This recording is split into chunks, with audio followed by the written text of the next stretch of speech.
So hello everyone, my name is Ayush Shah. एक minute कि भाई ऋषिकेश है, बहुत ज़्यादा ठंडा है। मतलब मैं क्या ही बताऊँ। अगर तुम ऋषिकेश में देखोगे ठंड, तो यहाँ पे भाई ठंड 3 डिग्री सेल्सियस और 6 डिग्री सेल्सियस भी जा चुका है। तो थोड़ा सा health is more important. So let's start the video. So hello everyone, my name is Ayush Shah. I am a first year MBBS student at AIIMS Rishikesh. तो आज की वीडियो थोड़ी सी स्पेशल रहेगी। द रीज़न इज़ कि बहुत दिनों बाद I am going to make a video कि अब तुम्हें पता है कि नीट के लिए जो है वो 5 महीने बचे हैं। अप्रोक्सीमेटली 5 महीने हम कह सकते हैं। एक तुम्हारे पास पूरा जनवरी है, फेब है, मार्च है, अप्रैल है और 15 दिन है तुम्हारे दिसंबर के।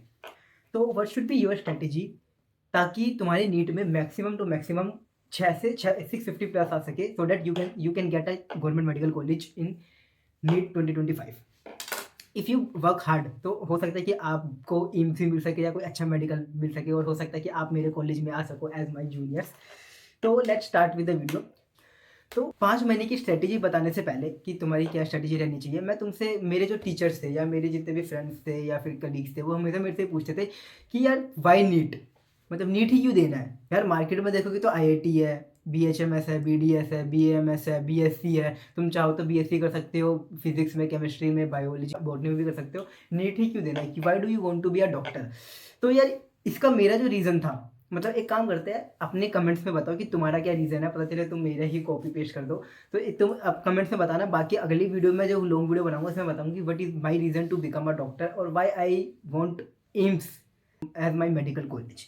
ठीक है, तो let's start with the video कि तुम्हारी फिजिक्स, बायो और केमिस्ट्री, इन तीनों में क्या स्ट्रेटेजी रहनी चाहिए, क्या क्या क्वेश्चन करने चाहिए, what is my strategy, what was my pro tip, so that तुम भी मेरी तरह 700 प्लस नंबर ला सको इन नीट 2025। Start with bio. सबसे हम बात करेंगे बायो की, फिर हम करते हैं केमिस्ट्री की। केमिस्ट्री में भी 3 पार्ट है, उसकी हम बात करेंगे। फिर हम बात करेंगे the most difficult subject of NEET, that is physics. तो बायो से स्टार्ट करते हैं। तो first of all I should tell कि मेरे बायो में कितने नंबर थे। तो in I score 360 out of 360। So bio में 360 में से 360 लाना क्या सच में पॉसिबल है? तो I think it is real, it is 100% possible to score 360। तो what was my strategy, what was my pro tip and what was my schedule to study bio. तो मैं तुम्हें यही चीज़ कहूँगा, बायो में तुम्हें बस एक ही बुक प्रीफर करनी है, दैट इज NCERT। तुम्हें पता है हर टीचर तुम्हें ये कहेगा कि जो NCERT है वही तुम्हारी भगवत गीता है, वही तुम्हारी सब कुछ है, वही तुम्हारी बाइबल है। ठीक है, उसे ही पढ़ना है, उसे ही पढ़ के तुम डेफिनेटली 360 आउट ऑफ 360 नंबर ला सकते हो। और मेरी गारंटी है कि अगर तुम बायो को ढंग से कर लेते हो, ठीक है, तो उसमें 360 में से 360 नंबर लाना बिल्कुल पॉसिबल है, बिल्कुल आराम से आ सकते हैं। तुम खुद देखो नीट में जो है वो 50% जो वेटेज है वो है बायो की, दैट इज 360। ठीक है, अब तुम सोचो कि अगर तुम्हारे बायो में आराम से 340 प्लस भी आ जाते हैं ना, तो मैं गारंटी ले सकता हूँ तुम गवर्नमेंट मेडिकल कॉलेज के बहुत ज़्यादा पास आ चुके हो। ठीक है, बायो में मिनिमम नंबर जो तुम्हें चाहिए to have a government medical college वो है 340 मार्क्स। मेरे सर ये कहते थे कि बायो में तुम्हें कम से कम 340 नंबर लाने ही लाने हैं, सो डैट तुम बाकी बच्चों से एक स्टेप आगे पहुंच सको, सो डैट मेडिकल कॉलेज तो मिल ही जाए। तो अब हाउ टू स्कोर 340 प्लस। ठीक है, तो पहली चीज़ तुम्हें NCERT करनी है। ठीक है, NCERT से ही 90 से 95 से लेकर 99 क्वेश्चन बनते हैं। इसके अलावा तुम्हें क्या करना है, बायो में क्वेश्चन प्रैक्टिस जितना हो सके, जितना ज़्यादा हो सके तुम्हें क्वेश्चन प्रैक्टिस करना है और टेस्ट देना है। देखो, क्वेश्चन प्रैक्टिस करने के फायदे ये है कि तुम्हें अपनी गलतियाँ पता चलेगी, तुमने कहाँ का गलती की। ऊपर से तुम्हें ना NCERT की जो कुछ डीप लाइन्स होती है, जैसे फॉर एग्जाम्पल मेरे पास एक टेस्ट सीरीज थी that is called NEET prep test series, जो जनकपुर में पढ़ती थी। तो मैं उसे देने जाता था और उससे मुझे एक फ़ायदा हमेशा मिलता था कि जब भी मैं वो टेस्ट देता था मुझे NCERT की कुछ नई लाइनें पता चलती थी कि भाई NCERT में ये भी लाइन है, और उस चीज़ को मैं हमेशा हाईलाइट कर लेता था या फिर मैं उसको अंडरलाइन कर लेता था। ठीक है, इसके अलावा बायो मैंने इनसे तो किया, साथ ही साथ सर थे जिनका नाम था मनीष सर। उनका यूट्यूब चैनल मैं तुम्हें डिस्क्रिप्शन में दे दूँगा, वो मेरे घर के पास में रहते थे। तो बायो में मुझे उन्होंने भी बहुत ज़्यादा गाइड किया, मतलब उन्हीं की वजह से ही मेरे बायो में 360 आउट ऑफ 360 है। तो उनका चैनल मैं यूट्यूब का चैनल मैं डिस्क्रिप्शन में दे दूँगा, तुम उसे जाके चेकआउट कर सकते हो और चाहो तो उनसे मिल भी सकते हो। ठीक है, तुम बायो में NCERT, क्वेश्चन प्रैक्टिस और टेस्ट, ये 3 चीज बिल्कुल शिद्दत से कर ले तो मैं गारंटी दे रहा हूँ कि तुम्हारे बायो में आराम से 340 प्लस आ सकते हो। और अगर तुम इसको और ध्यान से करो तो गारंटी मैं कह रहा हूँ कि तुम्हारे भी 360 नंबर आने पॉसिबल है बायो के अंदर। ठीक है, अब देखो तुमने ये बहुत बड़ा एग्जाम्पल है, हर बंदा ही देता है कि तुम्हें NCERT को इस तरह पढ़ना है कि जैसे मशीनों से बार बार गन्ने को डालते रहते हो, वैसे बिल्कुल अच्छी तरह निचोड़ दिया जाता है। तो तुम्हें भी NCERT को उसी तरह से निचोड़ देना है, सो डैट उसका एक एक बूंद तुम्हारे दिमाग के अंदर बैठ जाए। ठीक है, और चीज़ें मेमोराइज कैसे करनी है, तो उसके लिए 2 ही ऑप्शन है, क्वेश्चन प्रैक्टिस और टेस्ट, और इन दोनों के बाद से दोबारा घूम के आ जाना है एनसीईआरटी पे। तुमने क्वेश्चन प्रैक्टिस की, तुमने कोई क्वेश्चन गलत किया, उसे वापस एनसीईआरटी में देखो, उसे हाईलाइट करो या अपने बुक में लिख दो। जैसे तुम ये करोगे तो चीज़ें बार बार रिपीट होती रहेगी। और तुम्हें एक छोटी सी एडवाइस, जैसे तुम कोई भी काम करो, जैसे फॉर एग्जाम्पल मैं क्या करता था अपने घर पे, जैसे मैं ब्रश कर रहा हूँ या फिर थोड़ा बहुत घूमने जा रहा हूँ बार बार, तो मैं उस चीज़ों को मेमोराइज करता था, सो डैट कि मेरे दिमाग में वो चीज़ बैठे रहेगी, भाई मैंने क्या गलती की, कहाँ गलती की, क्यों गलती की, ठीक है, क्या रीज़न था गलती का, क्या मेरे दिमाग से वो चीज़ें निकल गई थी। तो तुम्हें ये सब चीज़ें करते रहे सो डैट कि नीट के टाइम पे तुम्हें ऑन द स्पॉट चीज़ें याद आ जाए। तुम्हें पता है कि हर एक क्वेश्चन के लिए तुम्हारे पास एक पर्टिकुलर टाइम ही है, और उसी पर्टिकुलर टाइम में ही तुम्हें ये क्वेश्चन भी पढ़ना है और सोचना भी है, उसमें टिक भी करना है, ठीक है। तो बेटर है कि उसे तुम अच्छी तरह से मेमोराइज कर लो, उसे याद कर लो, ताकि ऑन द स्पॉट तुम्हारे दिमाग में क्लिक कर जाए, ठीक है। अब देखो, अब टेस्ट की बात करें तो यार टेस्ट देखो देना क्यों जरूरी है। अब देखो एक मेडिकल में हमें ये सिखाया जाता है कि जो तुम्हारा कैडवर होता है वो तुम्हारा पहला पहला टीचर होता है, वो उसी चीज़ से तुम कोई चीज़ सीखते हो। अब फॉर एग्जांपल मैं तुम्हें एग्जांपल देता हूँ, जैसे हमने कोई भी एक वेन के बारे में या कोई भी एक नर्व के बारे में पढ़ी, अब हमें क्या होता है कि उस नर्व को ना कैडवर में जाके देखना होता है, ठीक है, सो दैट हमारी इस नॉलेज को जो हमने नॉलेज पढ़ी, जो हमने बुक से पढ़ी, उसे क्या हम सच में प्रैक्टिकल लाइफ में ला पा रहे हैं। तो सेम चीज टेस्ट तुम्हारे लिए वही कर रहा है। अभी अभी नीट एस्पिरेंट के लिए मैं ये कहूँ कि तुम्हारे लिए तुम्हारा कैडवर है तुम्हारा टेस्ट, ठीक है, वो है तुम्हारा टेस्ट। तुमने कोई भी टेस्ट दिया, अगर तुम्हें ऐसे एनालाइज नहीं करोगे या उसे तुम देखोगे नहीं कि हाँ भाई तुमने पढ़ी, क्या वो सच में एनसीईआरटी में है या नहीं है, या तुमने कोई गलती तो नहीं की है, तो वो चीज़ ना तुम टेस्ट के थ्रू पता कर सकते हो। तो हमेशा याद रखना, टेस्ट तुम दे रहे हो तो उसे एनालाइज भी जरूर करो, और उसे एनालाइज कैसे करनी है उसकी वीडियो मैं पहले ही बना चुका हूँ, तो उस पर जाके देख लेना, उसकी मैं डिस्क्रिप्शन दे दूंगा लिंक, ठीक है। अब एनसीईआरटी में एक चीज जो बहुत ज्यादा बच्चे इग्नोर करते हैं, डेट इज डायग्राम, और डायग्राम के नीचे जो टेक्स्ट होता है। तुम देखोगे नीट 24 में एक क्वेश्चन आया हुआ है अबाउट मोनोकोट सीड्स के ऊपर। तो मैं ये जरूर कहूंगा कि यार एनसीईआरटी में ना जितने भी डायग्राम्स दे रखे हैं उसके नीचे जो टेक्स्ट लिखा हुआ है उसे अच्छी तरह से देखना, और उसे तुम्हारे दिमाग में एक फोटोग्राफिक मेमोरी बन जानी चाहिए, ठीक है। उस चीज की कुछ ऐसी चीजें होती है जो एनसीईआरटी के टेक्स्ट में नहीं लिखी होती है, लेकिन it is written in the diagram. For example biotech में जाके देखना, एक छोटी सी चीज है जो टेक्स्ट में तो नहीं है, लेकिन हाँ वो डायग्राम में गिवन है, ठीक है। तो तुम्हें टेक्स्ट और डायग्राम ये दोनों चीजें अच्छी से करनी है, और साथ में उनकी जो लेबलिंग हो रखी है वो भी तुम्हें ढंग से करना है, सो डैट तुम 1% छोड़ो 0.1% भी तुम कहीं पे भी मार्क्स को गवाओ ना, ठीक है। अब एनसीईआरटी में एक और चीज है, दैट इज फ्लो चार्ट और एक साइकिल्स। फ्लो चार्ट और साइकिल्स, बहुत बच्चे क्या करते हैं फ्लो चार्ट और साइकिल को छोड़ के चले जाते हैं, लेकिन तुम्हें ये चीज़ नहीं करनी है। फ्लो चार्ट और साइकिल में से क्वेश्चंस अब आ रहे हैं और तुम्हें वो करना पड़ेगा, ठीक है। कुछ ट्रिक्स से याद कर लो, कोई निमोनिक्स बना के याद कर लो, जैसे फॉर एग्जांपल क्रैब साइकिल है, क्रैब साइकिल को मैंने याद किया था by the words call samosa, ठीक है। समोसे से मुझे पूरा क्रैब साइकिल याद हो गया था, तो और उसी से याद किया था मैंने। और ग्लाइकोलाइसिस के लिए भी ऐसे सेम निमोनिक्स मैंने बनाए थे। रिविजन करते जानिए। देखो मेडिकल में भी सेम चीज़ है, हमारे पास एनाटॉमी होती है, तो हमें एनाटॉमी को बार बार पढ़ते रहना होता है, क्योंकि यार इसमें नाम बहुत ज़्यादा होते हैं और वो याद कभी कभी नाम बोले भी नहीं जाते हैं, ठीक है। तो जिस तरह से एनसीईआरटी तुम पढ़ रहे हो, तो उसी तरह से तुम्हें मेडिकल में भी आके उन सब चीज़ों को बार बार मेमोराइज करनी पड़ेगी और बार बार रीड करनी पड़ेगी। तो सेम चीज़ तुम अभी से आदत डाल लो, सो दैट तुम्हें मेडिकल में ज़्यादा दिक्कत ना हो। बस ये देखो बायो के ना कुछ इंपॉर्टेंट चैप्टर्स जो तुम्हें पक्का करने हैं, जो बिल्कुल मतलब उसे तुम अपने सपने में भी मत छोड़ना, ठीक है। मैं ये कहूँगा उसे करके ही जाना है। तो 11th में आता है सबसे पहले सेल साइकिल, ह्यूमन फिजियोलॉजी और एक प्लांट फिजियोलॉजी। ये चैप्टर तो प्लीज़ करके जाना। बेसिक प्लांट फिजियोलॉजी में तुम मतलब मैं ये तो नहीं कहूँगा कि छोड़ दो, लेकिन हाँ उसे करके जाना, ठीक है। उसे लास्ट तक तुम रख सकते हो। इसके अलावा टिश्यू चैप्टर देखो बहुत सिंपल है, तुमने 9th में भी पढ़ रखा है उस चीज़ को, तो बस उसी चीज़ को तुम्हें पढ़ना है। अगर हम 12th की बात करें तो 12th में मैं कहूँगा कि एक तो ह्यूमन रिप्रोडक्शन होगी, वो बहुत इंपॉर्टेंट चैप्टर है। Sexual reproduction in flowering plant, genetics से देखो अच्छे खासे क्वेश्चन आते हैं, खासकर मोलिकुलर वाले चैप्टर से। जेनेटिक्स अगर तुम जेनेटिक्स भी करके जाते हो ना, तो ये मान के चलो लगभग तुम 15 से 20 क्वेश्चन अपने साथ लेके जा रहे हो, मतलब 15 से 20 क्वेश्चन तुम्हारे कहीं पे भी नहीं गए, फ्री के नंबर है वो, ठीक है। इसके अलावा बायोटेक और इकोलॉजी देखो बहुत ज़्यादा सिंपल चैप्टर है, उसमें कुछ भी नहीं है, इसमें बस तुम्हें रट्टा लगाना ही है, ठीक है। उसमें जो फैक्ट वैक्ट है बस तुम्हें वही पढ़ने हैं, ठीक है। इसके अलावा बायोटेक्नोलॉजी में सच करो, बायोटेक्नोलॉजी अच्छी तरह से करना, उसमें से भी वो बस 2 चैप्टर है, गिन के 2 चैप्टर है, लेकिन उसमें से आराम से 5 से 6 क्वेश्चन, और अगर तुम्हारे लक अच्छा हुआ तो उसमें से 8 क्वेश्चन भी आ जाते हैं आराम से, ठीक है। तो ये सारे चैप्टर्स जरूर करना। अलावा क्वेश्चन प्रैक्टिस के लिए मेरे पास था नीट प्रेप का टारगेट बैच, और मेरे पास था नीट प्रेप का test series, offline test series, तो उसी से मुझे सारी की सारी हेल्प होती थी, so have score good marks in NEET ठीक है। अब बात करते हैं प्रो टिप की। तो देखो जिसके लिए तुम रुके हुए हो, तो मैं ये कहूँगा बायो में प्रो टिप के लिए एक ही चीज़ है कि चीज़ों को ना विजुअलाइज करने की कोशिश करो। देखो विजुअलाइज करोगे, जैसे अपनी इमेजिनेशन बढ़ाओगे, उतना ज़्यादा बेटर होगा और उतना ज़्यादा ही तुम चीज़ों को अच्छी तरह मेमोराइज कर। बायो मतलब मेरी पर्सनली यही स्ट्रेटेजी थी बायो पढ़ने की, और इसी की वजह से मेरे बायो में अच्छे नंबर आ पाए। केमिस्ट्री की, ठीक है। तो देखो केमिस्ट्री में देखो टोटल 3 पार्ट आते हैं, ठीक है। एक होता है फिजिकल केमिस्ट्री, एक होता है इनऑर्गेनिक और एक आता है ऑर्गेनिक केमिस्ट्री। देखो अगर हम बात करें फिजिकल केमिस्ट्री की, तो फिजिकल केमिस्ट्री में देखो 2 चीज़ आती है।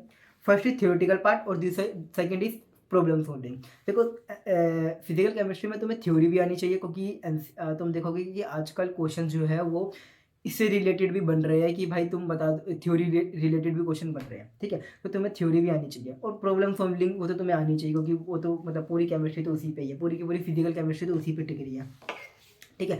तो देखो मैं तुम्हें ये कहूँगा कि theoretical part same as bio वैसे ही करनी है तुम्हें, इसका कोई ऑप्शन नहीं है यार, मतलब तुम्हें पढ़ना ही पड़ेगा। कुछ चैप्टर्स की तुम्हें रीडिंग करनी ही पड़ेगी, ठीक है। वो चैप्टर्स मैं तुम्हें लास्ट में बताता हूँ कि कौन से चैप्टर्स हैं। अब बात आती है प्रॉब्लम सॉल्विंग की। देखो प्रॉब्लम सॉल्विंग की मेरी स्ट्रेटेजी क्या थी, मैं क्या करता था, सबसे पहले कोई एक चैप्टर पढ़ लिया, मतलब मैं कोई किसी भी यूट्यूब पे या फिर कहीं से भी मैंने वीडियो देख ली। वीडियो देखने के बाद मैंने ना उससे नोट्स बना लिए, प्रॉपर नोट्स बना लिए।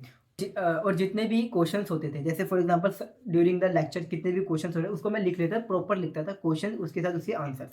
तो लेक्चर खत्म होने के बाद पूरे नोट्स पढ़े, फिर जो क्वेश्चन थे उसको मैंने पढ़े। मतलब मैंने ये नहीं किया कि इसको छुपा लिया और फिर मैंने बिना बस क्वेश्चन पढ़ा और स्क्रॉल करने लगा, ये बिल्कुल मत करना, फिर इससे तुम्हें डिमोटिवेशन होगी। तुम्हें क्या करना है कि क्वेश्चन पढ़ी, उसके सॉल्यूशन देखो कि सर ने कैसे किया, या या सर ने कैसे इसे सोल्व कराया, क्या क्या फॉर्मूला लगाया, किस तरह से सोल्व किया। ये करने के बाद जब उसे तुम 3-4 बार रीड कर लोगे, तो उसके बाद ट्राई करना कि उस क्वेश्चन को तुम अब खुद सोल्व करने। देखो रटना नहीं है तुम्हें चीज़ों को, ठीक है। तुम कहोगे भैया हमने 4-5 बार पढ़ लिया तो अब तो हमें चीज़ें रट जाएगी। देखो रटना नहीं है, मेन चीज़ ये है कि तुम्हें चीज़ें रटनी नहीं है। अगर मान लो तुम्हें लगता है कि भाई मैं रट रहा हूँ, तो एक काम करना कि कोई भी डीपीपी उठा लेना, ट्राई करना कि प्लीज़ सिंपल डीपीपी उठाना, कोई ऐसे नहीं कि बिल्कुल तो आईआईटी का पेपर उठाने लग गए। बिल्कुल सिंपल क्वेश्चन जो बिल्कुल बेसिक लेवल का हो, ठीक है, वो स्टार्ट करना। सबसे पहले इजी क्वेश्चन करो, ठीक है। इजी जब तुम्हें लगे कि यार इजी से मुझे कॉन्फिडेंस आ रहा है चैप्टर के ऊपर कि मुझे चैप्टर आने लग गया है, मैं अब क्वेश्चन सोल्व कर देता हूँ, उसके बाद तुम्हें फिर से नोट्स पढ़ने हैं। ये मत जाना कि अब हार्ड करना स्टार्ट कर दो, फिर से तुम्हें नोट्स पढ़ने हैं।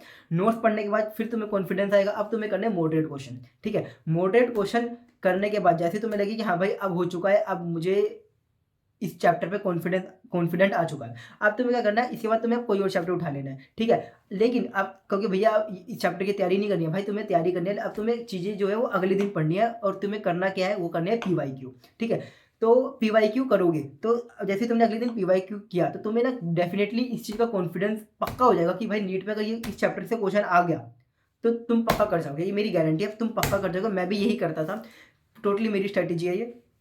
अब कहोगे भैया हमें हार्ड क्वेश्चन नहीं करने हैं, देखो हार्ड क्वेश्चन करो, लेकिन ना ट्राई ये करो कि उसे जब तुम्हें अच्छी तरह से कॉन्फिडेंस हो जाए, मतलब तुमने इजी क्वेश्चन भी तुम्हारे मैक्सिमम, मतलब जब उसका इजी क्वेश्चंस के जब तुम्हारे परसेंटेज 95 तक पहुंच जाए, या फिर तुम जो मॉडरेट क्वेश्चन कर रहे हो उसकी अगर उसकी परसेंटेज अराउंड 80 to 90 पहुंच जाए, और तुम्हारे पीवाईक्यू जो है उसके मैक्सिमम क्वेश्चन तुम सारे के सारे सही जा रहे हैं, तब जाके शुरू करना हार्ड क्वेश्चन, सो दैट तुम्हें कॉन्फिडेंस हो जाए कि हाँ भाई तुम हार्ड क्वेश्चन कर सकते हो। पता चले तुमने कोई ऐसा क्वेश्चन उठा लिया जिसे तुम करने के लिए तुम बैठे और तुम्हें उसी में 10 मिनट लग गए और तुम बिल्कुल डिमोटिव हो गए कि भाई अब तो चैप्टर आता ही है। ऐसा मत करना, ठीक है। देखो नीट में तुम्हें बस चीज़ें ऊपर से निकालनी है, तुम्हें डीप नहीं जाना है, ऊपर ऊपर से पढ़ लो, ठीक है। वही तुम्हारे लिए बहुत है और वही तुम्हारा सिलेक्शन करा देगी आराम से। अब बात करते हैं इनऑर्गेनिक केमिस्ट्री के ऊपर। देखो inorganic chemistry totally fact base है, वो बिल्कुल बायो की तरह ही है, ठीक है। उसमें जो चीज़ है वो तुम्हें चीज़ें याद ही करनी पड़ेगी। इनऑर्गेनिक केमिस्ट्री में हो सके ना तो बस एनसीईआरटी पढ़ना, एनसीईआरटी से बाहर मत जाना। अपनी मॉड्यूल्स को, मतलब मैं कहूँगा इसको छोड़ दो, मॉड्यूल्स में बहुत ज़्यादा एक्स्ट्रा होता है और यार तुम्हारा बहुत दिमाग भी खराब करेगा वो, कि इसमें फैक्ट इतने सारे होंगे और साथ में चीज़ें इतनी सारी होगी ना कि तुम्हारा वैसे एनसीईआरटी में बहुत कुछ है और तुम उसे और एडअप कर लोगे तो तुम्हारा और दिमाग खराब होगा, ठीक है। तो बस एनसीईआरटी में ही करना जिसमें एस ब्लॉक, पी ब्लॉक और डी ब्लॉक और एफ ब्लॉक, ये सारी चीज चैप्टर के सारे चैप्टर ना हो सके ना तो एनसीईआरटी से ही पढ़ना, एनसीईआरटी से बाहर मत जाना। मेरा क्या तरीका रहता था इनऑर्गेनिक पढ़ने का, तो मैं क्या करता था कि सबसे पहले मैंने, जैसे मैं टॉपिक वाइज पढ़ता था इनऑर्गेनिक केमिस्ट्री को। जैसे फॉर एग्जांपल सबसे पहले मैंने कोई एक टॉपिक पढ़ा है, फॉर एग्जांपल अगर बात करूँ पी ब्लॉक की, तो पी ब्लॉक में सबसे पहले मैंने कोई भी एक टॉपिक पढ़ा, जैसे फॉर एग्जांपल मैंने पढ़ा फिजिकल केमिस्ट्री, तो physical property, so physical property पढ़ी, तो फिजिकल प्रॉपर्टी मैंने पूरी पढ़ ली। उसके बाद मैं निकालता था कहीं से भी क्वेश्चंस और क्वेश्चन लगाना स्टार्ट करता था। तो ट्राई करना फिजिकल केमिस्ट्री को ना तुम टॉपिक वाइज पढ़ो, ये नहीं कि पूरा चैप्टर पढ़ लिया और फिर साथ में तुम क्वेश्चन क्वेश्चन लगा लो, तो यार ये चीज़ ना तो हमें तो पूरे लाइफ टाइम तुम्हें परेशान करेगी इनऑर्गेनिक केमिस्ट्री में। तो ट्राई करना टॉपिक किया फिर क्वेश्चन लगाया, फिर टॉपिक किया फिर क्वेश्चन लगाया, फिर टॉपिक किया फिर क्वेश्चन लेगा। इससे क्या होगा, थोड़ा टाइम तुम्हें ज़्यादा लगेगा, लेकिन ये होगा कि जो तुमने पढ़ा है ना उससे तुम्हें कॉन्फिडेंस आ जाए कि हाँ भाई जो मैंने पढ़ा है वही क्वेश्चन है और वही मैं पढ़ रहा हूँ और वो बिल्कुल ठीक पढ़ रहा हूँ, और तुम्हारे क्वेश्चन भी ज़्यादा से ज़्यादा सही रहेंगे और तुम्हें कॉन्फिडेंस भी आएगा। और ऐसे ये पूरा काम तुम्हें फिजिकल केमिस्ट्री में ही करना है, ठीक है। थोड़ा सा टाइम टेकिंग है, बट यार डेफिनेटली एक बार तुमने कर लिया ना तो तुम्हें चीज़ें लॉन्ग टर्म तक याद रहेगी। और ट्राई करना कि इसको हर हफ्ते तुम चैप्टर पढ़ोगे, सर क्वेश्चन मत लगाना हाँ, ठीक है। तो ये थी मेरी फिजिकल केमिस्ट्री इनऑर्गेनिक केमिस्ट्री की स्ट्रैटेजी, मैं यही करता था लिटरली, ठीक है। अब बात आती है the most important part of chemistry, जिससे हर बच्चा परेशान रहता है, वो है ऑर्गेनिक केमिस्ट्री। तो ऑर्गेनिक केमिस्ट्री में सबसे पहले हम बात करेंगे 12th से। द रीज़न इज क्योंकि जब मैं 11th में था तो मुझे भी इनऑर्गेनिक केमिस्ट्री समझ नहीं आई थी, मैंने भी 12th से स्टार्ट की थी। तो 12th पहले मैंने अच्छी तरह से की थी, उसके बाद मैं 11th में गया था।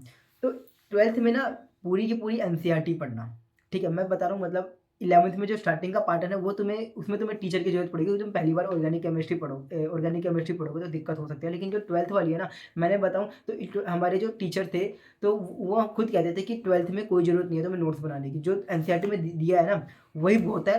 और अगर ऑर्गेनिक केमिस्ट्री के 20 क्वेश्चन भी आते हैं ना तो 20 में से तुम 19 पक्का कर जाओगे, क्योंकि वो एनसीईआरटी के ही क्वेश्चन हैं, ठीक है। तो मैं गारंटी ले रहा हूँ कि जैसे नीट 2024 में तो मेरे केमिस्ट्री में जो थे 180 आउट ऑफ 180 थे, और जितने भी मैंने क्वेश्चंस किए थे वो सारे के सारे एनसीईआरटी के ही थे। और मैंने वही किया था कि 12th से मैंने कोई भी नोट्स नहीं बनाए थे ऑर्गेनिक केमिस्ट्री के, ठीक है। तो तुम्हें अगर तुम चाहो तो ये स्ट्रेटेजी अपना सकते हो, ठीक है। बाकी तुम्हारी मर्जी है। मैं अभी मेरे पास ना मेरी कोई भी बुक नहीं है 11 या 12 की, वो मेरी सारी घर पे है। तो वेकेशन में मैं घर जा रहा हूँ तो डेफिनेटली मैं तुम्हें ना विद अपकमिंग वीडियोज़ में वो सारी चीज़ें तुम्हें दिखाता रहूँगा, ठीक है।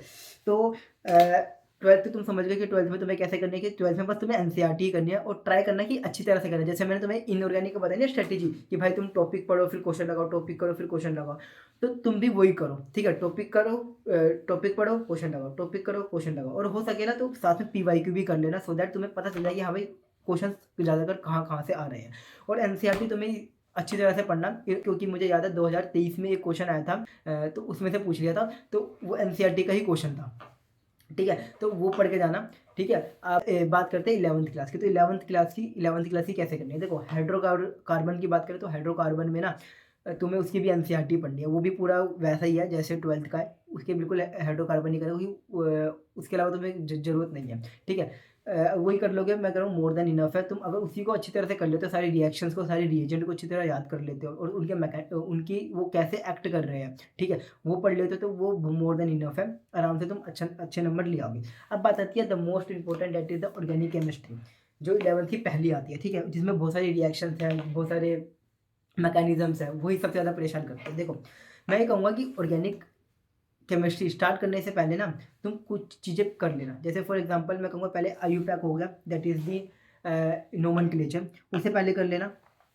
ठीक है। जैसे तुम नोमेनक्लेचर कंप्लीट करोगे तो तुम्हें सबसे पहले पढ़ना है कि कैसे इलेक्ट्रोफाइल और न्यूक्लियोफाइल अटैक करते हैं और कैसे इनका मैकेनिज्म क्या क्या है। ये तुम्हें पढ़ लेना है कि what are the type of reaction, जैसे सब्स्टिट्यूशन, एलिमिनेशन, रीअरेंजमेंट और एक एडिशन रिएक्शन।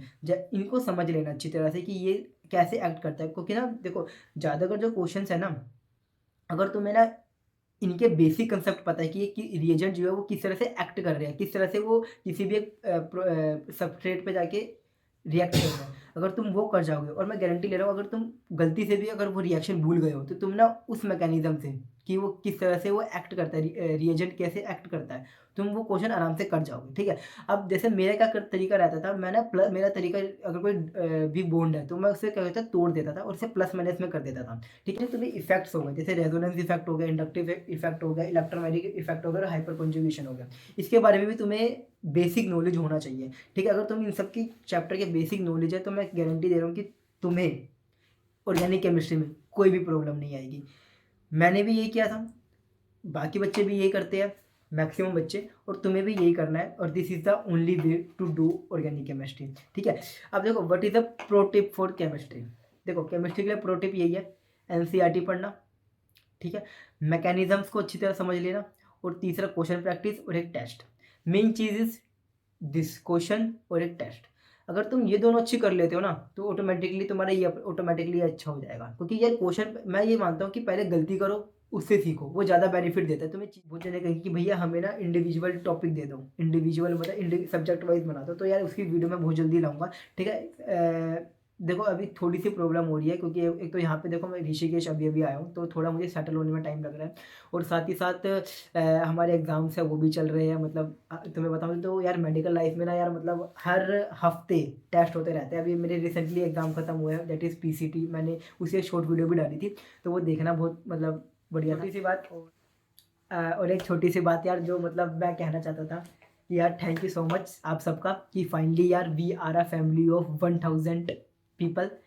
यार मतलब जब मैंने पहली बार देखा था कि यार मतलब जब मैंने पहली बार देखा था कि मेरे 1000 सब्सक्राइबर हो चुके हैं, तो यार मतलब मुझे सच में बिलीव नहीं हुआ था कि यार एक छोटा सा लड़का जो जिसने यूट्यूब चैनल स्टार्ट किया, जिसको कोई भी नहीं जानता था, फेमस इंसान तो हूँ नहीं मैं, कि यार उसके भी 1000 सब्सक्राइबर हो सकते हैं। मतलब 2 महीने के अंदर अंदर, आई स्टार्टेड चैनल अराउंड अक्टूबर के आसपास मैंने स्टार्ट किया था, और 2 महीने के अंदर अंदर तुम सबने मिलके यार 1000 सब्सक्राइबर बना दिया। और यार तुम सबका सो मच। मतलब लिटरली जब मैंने देखा था ना यार मेरे 1000 सब्सक्राइबर है, मैं सच में बहुत इमोशनल हो गया था। मतलब मैं लिटरली रोने लग गया था कि यार कि ये मतलब कहाँ मैंने जीरो पे स्टार्ट किया था और कहाँ पे मैं डेफिनेटली 1000 पे पहुंच गया था।